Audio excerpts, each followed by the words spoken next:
बिस्मिल्लाहिर्रहमानिर्रहीम। अस्सलाम वालेकुम। मेरा नाम है असद सलीम और आज मैं एक ऐसी ख़ातून के साथ मौजूद हूँ जो कि हम सब के लिए रोल मॉडल हैं। इसकी वजह यह है कि इन्होंने हमारे इस माशरे के एक ऐसे तबके को सहारा दिया जिसको कोई और भी जो है वो सहारा देने को तैयार नहीं है। इवन उनके घर वाले भी उस तबके को सहारा देने को तैयार नहीं है। अनुषे, बहुत शुक्रिया आपके टाइम का। अस्सलाम वालेकुम। थैंक यू सो मच आपके आने का पहले। अच्छा अनुषी, ये बताएं कि हम लोगों ने ये देखा कि एक माशरे का हमारा तबका ऐसा भी है जिसको हम सब दुत्कारते हैं, जिसको जो उनके अपने घर वाले होते हैं वो भी दुत्कार देते हैं। हम रोड्स पे जाते हैं डेली, वो हमारी गाड़ी का शीशा खड़काते हैं, हमसे अक्सर भीख मांगते हैं या कोई मदद मांगते हैं तो हम दुत्कार देते हैं उनको। तो आपके दिल में ये ख्याल कैसे आया कि इनका सहारा बना जाए? सबसे पहले सब इंसान एक जैसे तो नहीं होते हैं ना। अल्लाह ताला ने हर किसी के दिल में रहम भी डाला है, खुदा खौफ भी डाली हुई है, एहसास भी डाला, और इंसानियत का एहसास ही सब कुछ है। मैंने इन्हें जगह नहीं अपने घर में दी, अल्लाह ताला ने के लिए घर चुना है, अल्लाह ताला ने इनको हमसे मिलवाया है। मैं सिर्फ वसीला हूँ। अच्छा, यहाँ पे आप उनको क्या क्या काम जो है वो सिखाती हैं? अब इनका स्टिचिंग डिपार्टमेंट ओपन किया है। दैन इन फ्यूचर पे हमारी education, baking classes, digital marketing, और उसके बाद आता है इनका ब्यूटिशियन कोर्सेज। अभी तक कितने आपके पास ये काम कर रहे हैं ख्वाजा सराज में? 5 to 10। 5 to 10।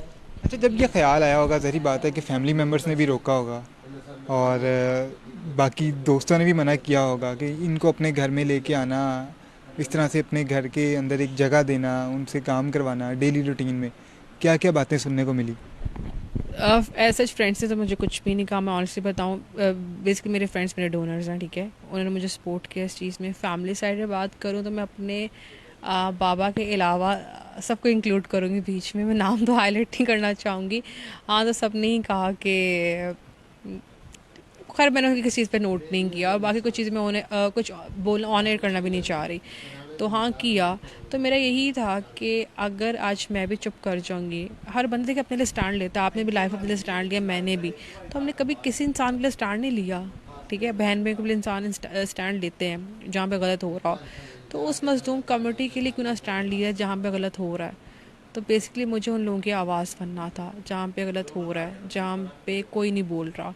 With the passage of time, Aahista Aahista जब मैंने देखा, मैं अपने इस मकसद में और ज़्यादा मजबूत होती है कि नहीं, मुझे करना है इस चीज़ को, देखना है जो मेरे से हो सकेगा। तो बेस्ट प्लेस ही मेरा घर, वहाँ से। हमने आपकी पिछली जो पिक्चर्स हैं वो भी देखी हैं। आपने अपना गेटअप भी जो है वो बहुत ज़्यादा चेंज किया है। तो ये क्या कोई इनसिक्योरिटी थी इनके घर आने से या फिर कोई और वजह थी? नहीं, ऐसा कुछ भी नहीं था। देखें, इस टाइम जब हम इस टाइम मुझे बहुत लोग देख पे रहे हैं, मुझे बच्चे, बूढ़े, जवान, हर तरह के लोग देख रहे हैं। तो जब आप रिप्रेजेंट करते हो अपनी कंट्री को, अपने मज़हब को, तो आप इस्लामिक कंट्री रिप्रेजेंट कर रहे हो इस टाइम। तो बेसिकली ये जो हिजाब आता है, तो जब मेरी लाइफ में यू टर्न्स आए थे, जब मैं ये थोड़ा सा कुरान मजीद का तर्जमा तफसीर से जब पढ़ने लग गई, तो मुझे असल ज़िंदगी का तब मतलब, इंसानियत का मतलब समझ आ गया कि नबी पाक सल्लल्लाहु अलैहि वसल्लम ने तो इस्लाम की तबलीग की थी ना, काफिरों को मुसलमान किया। तो बहुत मुश्किलात आई। तो हर इंसान का जब कोई नेक काम को, उसे मुश्किल तो आती है। तो जो यू टर्न था मेरी लाइफ में वो यही था। आप लोगों के पास बहुत से ट्रांसजेंडर्स आते हैं तो ऐसा वो बहुत सी अपनी कहानियाँ भी उनके साथ होती होंगी। हर एक के साथ कोई ना कोई उसकी एक कहानी जुड़ी होती है कि वो जो सफ़र तय करके वो आप तक पहुंचता है। तो अभी तक की सबसे मतलब क्या ऐसी कहानी थी जिसने आपको झंझोड़ दिया? जब मैंने सुना कि 8 साल का बच्चा अपने घर से घर छोड़ के आया था, और माँ बाप की औलाद है ना, माँ बाप ने एफआईआर भी नहीं कटवाई, माँ बाप ने तलाश गुमशुदा के में भी नाम नहीं लिखवाया। वो चीज़ सबसे ज़्यादा थी। जब एक बाप आया, जब एक बेटे ने बेटी का गेटअप किया हुआ, तो बाप आया शारक के पास कि मैं इसकी शारक काट दूँ अगर ये बेटा ना बना। तो वो बहुत ज़्यादा थी। एक वो थी कि माँ बाप ने कहा टांग तोड़ दो, खाने को हम दे देंगे, टांग तोड़ के घर बिठा लो। तो वो चीज़ थी मेरे लिए बहुत ज़्यादा कि हम क्यों होते हैं किसी की, हर इंसान को जीने का हक है, तो उनको भी जीने दिया जाए। अगर उनको मारना हो तो अल्लाह ताला के पास बहुत से मौके हैं, अल्लाह ताला पैदा ही ना होने दे। तो हम इंसान कौन है, हम दुनिया में कौन इंसान है वो, कि हम लोग क्या खुद अच्छे हैं? जब हम अच्छे नहीं हैं तो ज़ाहिर बात है हमें दूसरा बंदा बुरा ही लगेगा ना। तो मैं मेजॉरिटी को नहीं देखती, मैं मिनॉरिटी के लोगों की बात करती हूँ। लोग एक्सेप्ट भी कर रहे हैं, लोग काम भी कर रहे हैं, जो फाउंडेशंस भी बहुत अच्छा काम कर रही हैं। मगर फिर भी क्यों अभी तक, क्यों नहीं उनको आज़ादी से हक़ मिला रहने का? अभी तक क्यों उनकी पंजाब असम्बली, नेशनल असम्बलीज़ में भी तक क्यों नहीं वो लोग आगे आगे? तो ये बेंचमार्क से मेरे आगे बहुत ज़्यादा। अभी तक ऐसा क्या कमेंट आपको सुनने को मिला जिसने आपको सबसे ज़्यादा जो है वो तकलीफ़ पहुंचाई हो? बीइंग अ गर्ल, हर माँ बाप की ख्वाहिश ज़्यादा, जिस फैमिली वाली की ख्वाहिश ज़्यादा होती है। तो मैंने एक बार भी वाज़ह सुनी थी, मैंने बयान नहीं करना। तो वो चीज़ मेरे लिए थी कि सोसाइटी का कैसे शादी ही, मतलब शादी क्वेश्चन मार्क ही क्यों है अभी तक, कि शादी नहीं करनी। तो वो ये वर्ड था टिपिकल, एने ब्याह करना है कि ए कम करने है। तो वो चीज़ थी। तो वो सबसे ज़्यादा मैंने कमेंट बहुत नेगेटिव सुना और बहुत क्लोज वन से सुना। आई होप वो देख भी रही हूँ और अल्लाह करे वो सुन भी रही हूँ इस चीज़ को। तो क्योंकि शादी ही क्वेश्चन मार्क क्यों आ जाता है हर इंसान की लाइफ में, कि एक लोग अपने कैरियर्स पे काम करते हैं, किसी फलाही काम के लिए काम करते हैं, तो ये बेंचमार्क क्यों आ जाता है आपकी ज़िंदगी के आगे। जब एक औरत उठे तो एक मर्द भी तो कर सकता है ना कम्युनिटी के साथ, उसको नहीं कहा जाता कि एने ब्याह नहीं करना। तो मतलब औरत को ही क्यों क्यों कहा जाता है। अच्छा, आपने ये भी बताया कि ये मेरे बचपन का शौक़ था। तो बचपन में क्या शौक़ था? ये कोई वाक़या पेश आया था बचपन में क्या? हाँ, ऐसा हुआ था। ऐसा हुआ था कि ना, मैं एक स्कूल बस में बैठी हुई थी, वहाँ पे ना एक ट्रांसजेंडर आया, उसने बच्चों के साथ जैसे इनका टिपिकल ताली वाला स्टाइल होता है उस तरह से किया। तो बच्चों ने आकर उसको खुसरा खुसरा कहना शुरू कर दिया। अव्वल तो वो जो पहले इतना मुंह पे मेकअप करते हैं, हम जैसे लोगों को हंसाने के लिए चलो खुश होंगे तो देंगे पैसे।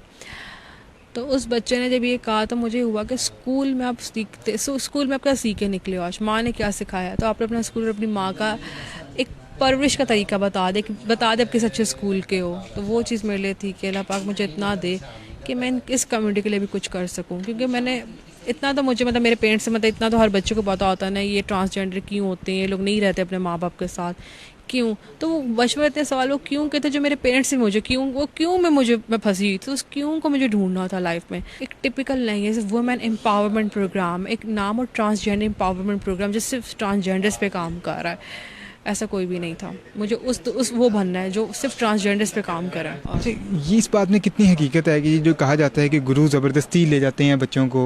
देखिए, ऐसा कुछ भी नहीं है, गुरु ज़बरदस्ती नहीं ले गया था। एक माँ बाप छोड़ के चल जाते हैं, ठीक है। अब गुरु को तो पता है कि ये मेरी नस्ल है, गुरु तो पता है कि ये मुझे कल इसका एडवांटेज में मिलेगा, तो गुरु लेकर नहीं आते। पुराने वक्तों में चीज़ सच थी, ठीक है। अब ऐसा नहीं है। अब कहीं ना कहीं आप देखें, हर ट्रांसजेंडर्स, आप माविया को देख लें, न्यूज़ एंकर रह चुके हैं, नाब अली को देख लें, उकाड़ा में वो उस बड़ी अच्छी पोस्ट पे हैं, रीम शरीफ को देख लें, अवेयरनेस कम्युनिटी में आ चुकी हुई है। अब वो चीज़ नहीं रही कि गुरु उठा के ले जाएं। देखें, गुरु भी तो इंसान ही है ना, गुरु के साथ भी तो वही हुआ ना। और गुरु में सारी जिंदगी बैगिंग करके अपना पेट पाला। तो बात ये आती है, गुरु ऊपर तबका बदल रहा था इनका, नीचे वाला जो level, street beggars, signal beggars, वो भी वहीं थे। उनको मीडिया अपेयरेंस नहीं हो रही थी, उन लोगों को लोग सामने नहीं लेकर आ रहे थे। तो वो एक फ्लॉ बैक था बहुत ज़्यादा इनके लिए। अच्छा, मुझे ये बताएं कि आप लोगों ने इनमें डिफरेंट क्या पाया? प्यार नहीं मिला हुआ, प्यार की कमी है, एहसास कमतरी में है। प्यार चाहिए, अपनाइयत चाहिए लोगों से। अपने आप अभी देख लें अंदर वो कितने आपस में कितने खुश हैं। तो उन्होंने कभी वो देखा ही नहीं, बर्थडे किसे कहते हैं, शादियाँ किसे कहते हैं, माँ बाप शादियों पे लेकर ही नहीं जाते। तो जो मैंने सबसे अच्छी चीज़ पाई कि एक तो वही बात ठीक आती है कि ना ही औरत में आते हैं ना मर्द में आते हैं। तो उनका भी जो एक कहते हैं ना, एक उनका जो स्टाइल है, एक मुझे वो बड़ा अच्छा लगता है, जेन्युइन, ऑनेस्ट, ठीक है, बात भी करनी। और जो मुझे उन्होंने बोला ना, बेटी बेटी बेटी बेटी, और मैं उन सबको माँ ही कहती हूँ, जो मेरे बड़े उनको माँ कहती हूँ। तो मुझे अक्सर कहते हैं कि हमें किसी ने माँ नहीं कहा। तो जो अपनी कम्युनिटी से जो माँ बोले समझा जाता है, जब दूसरों को आके बोले तो वो उनकी आंखों में से आंसू भी निकल आते हैं जब माँ कहा जाता है। तो अच्छा, मुझे ये बताइएगा कि माशरे को पहले इनसे ये शिकायत थी कि ये भीख मांगते हैं, फिर माशरे को इनसे ये शिकायत थी कि ये नाच गाना करते हैं। इन्होंने पढ़ाई लिखाई की, उसके बाद भी माशरे को इनसे शिकायत थी। अब आप इनको हुनर सिखा रही हैं। आपको क्या लगता है कि आपके इस हुनर सिखाने के बाद माशरे को जो इनसे शिकायत है वो ख़त्म हो जाएगी? और माशरे को जो इनसे शिकायत है वो है क्या? माशरे की शिकायत कभी ख़त्म नहीं होनी, क्योंकि माशरे के अंदर एक अपना कीड़ा है जो कभी ख़त्म नहीं हो सकता। यहाँ पे जो बुराई करेगा, यहाँ पे जो टिकटॉकर्स हैं, यहाँ पे जिनको ब्लॉगर्स हैं, जिनको फजूल फेम मिल रहा है, उनको माशरा अप्रिशिएट करेगा। हमेशा मजलूम को बात की जाती है, इस चीज़ पे आपको भी कह रही हूँ, मजलूम को बात की जाती है, तो है ही मजलूम तबका। तो माशरा कभी बेहतर की तरफ नहीं आएगा। तो माशरे को हम नहीं समझाना चाहते, हम उन लोगों को समझाना चाहते हैं जिनके घरों में सब कुछ हो रहा है, जिनके घरों में ट्रांसजेंडर हुए हैं। अगर वो चाहें तो भी एक्सेप्ट कर सकते हैं। हम माशरे को सिर्फ अवेयर कर सकते हैं, उनको कह नहीं सकते आप ऐसा करें। तो माशरा तो क्या कहते हैं यहाँ पे बुराई को तो अप्रिशिएट करता ही करता है। अच्छा काम हो रहा है, बहुत अच्छा काम हो रहा है। आपने देखा गैंग रेप का जिक्र आया, सॉरी गैंग रेप जब हुआ तो आपने देखा होगा कि उस टाइम हर मर्द और बच्चे बूढ़े निकले हुए थे, बड़ी सेलिब्रिटीज़ बाहर निकली हुई थी, बहुत नारे लगाए जा रहे थे। औरत की आज़ादी की बात हो रही थी ना, बेहयाई की बात हो रही थी कि औरत आज़ाद है, आज औरत आज़ाद है, उस बारे में बात हो रही थी। उस एक दिन पहले केपीके में गुल पड़ना का मर्डर हुआ था, ठीक है। केपीके में बहुत वाक़ये हो रहे थे उस टाइम, तो कोई इंसान बाहर नहीं निकला, कोई इंसान, मर्द बूढ़े बच्चे सेलिब्रिटीज़ नहीं निकले। जब इन लोगों को डोनेशंस चाहिए होती हैं, उनके मजलूम चेहरे दिखा देते हैं आगे कि जी ये लें, ये गरीब लोग हैं, इनकी इमदाद करें, ठीक है। जब इंसानियत के कत्ल होते हैं उस टाइम लोग कहाँ चले जाते हैं, ठीक है। तो लोग हम लोगों को लेके देखिए, मैं बता सकती हूँ, कह सकती हूँ, मैं कुछ लोग सुनेंगे, कुछ गौर करें, कुछ नहीं, कुछ की ज़िंदगियाँ बदलेंगी। तो सबसे पहले आती है कि ये अगर लोग इस चीज़ पे गौर करें, ये अब ख्वाजा सरा की लड़ाई नहीं रह चुकी, ये हर उस घर की बच्ची और बच्चे की लड़ाई है जिसकी कल को नस्ल बननी है। ये हर उसकी लड़ाई है, ये मेरी लड़ाई है, आपकी लड़ाई, हर उस बंदे की, कि जिनको हकूक़ मिल ही ना सके माशरे में, क्या आपके बच्चे को मिलेंगे? क्या वो private schools, private college, private university किसी जगह पे पढ़ सकेगा? आपके दो बच्चे, एक बच्चा अच्छा पढ़ रहा हो और एक बिल्कुल ही बैगिंग कर रहा हो, तो माँ पे क्या बीतती है?